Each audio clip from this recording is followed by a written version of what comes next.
Aujourd'hui, 12 juin. La saga de la loi 61 continue.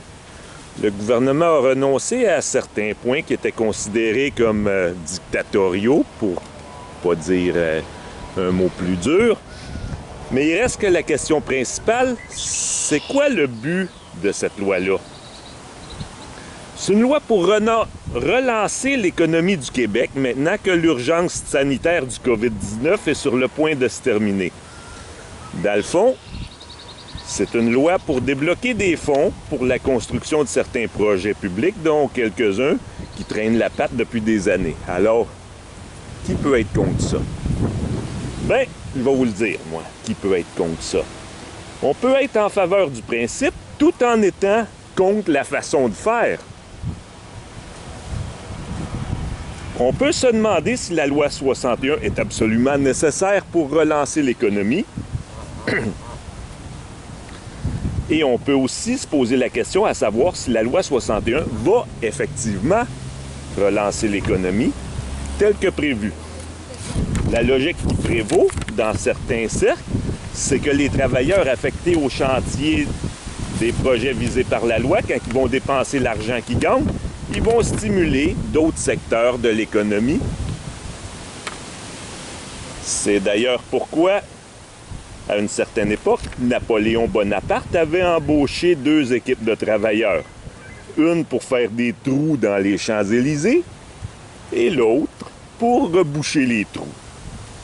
Frédéric Bastiat avait fait valoir que l'effet sur l'économie aurait été exactement le même si on avait donné à ces travailleurs-là de l'argent, tout simplement, sans rien leur demander. Ce qu'il faut retenir de ça, c'est qu'un projet public n'a pas d'autre valeur que celle de son produit fini. C'est-à-dire sa valeur aux yeux des usagers, ceux qui vont être capables d'en profiter directement à la fin.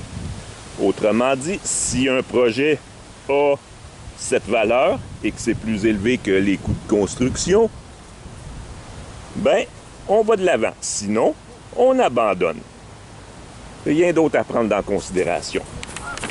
Parlant des coûts, justement, le financement, les gens voient juste l'argent injecté par le gouvernement. Ils ne voient pas ce que les contribuables pourraient faire avec l'argent si on leur laissait dans les poches. Ah, vous allez dire, mais c'est de l'argent emprunté, c'est de l'argent pris à la banque, c'est ajouté à la dette. Minute. Oui, dans le futur, les contribuables vont être obligés de repayer. Mais le plus gros problème, c'est pas là.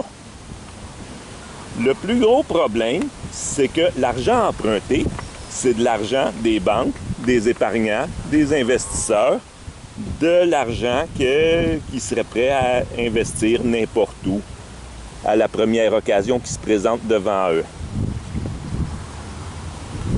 Alors, qu'est-ce qui arrive à ce moment-là? C'est que si on l'emprunte pour des projets gouvernementaux, c'est pas disponible pour des projets privés. Alors, l'économie, l'effet net sur l'économie est à peu près 0. Alors, comprenez-moi bien, je ne suis pas contre les investissements gouvernementaux, bien au contraire. Mais il faut faire une analyse coût-bénéfice pour chaque projet individuel, indépendamment les uns des autres. Et il faut faire ça même en temps de crise, surtout en temps de crise même. Plus tôt aujourd'hui, le maire de Laval, Marc Demers, a écrit sur sa page Facebook qu'il est essentiel que les députés s'entendent pour faire passer la loi 61 puis relancer l'économie. Moi, je lui réponds que la loi 61 n'est pas nécessaire pour ça et qu'elle peut même être contre-productive. On peut très bien relancer l'économie sans avoir recours à la loi 61.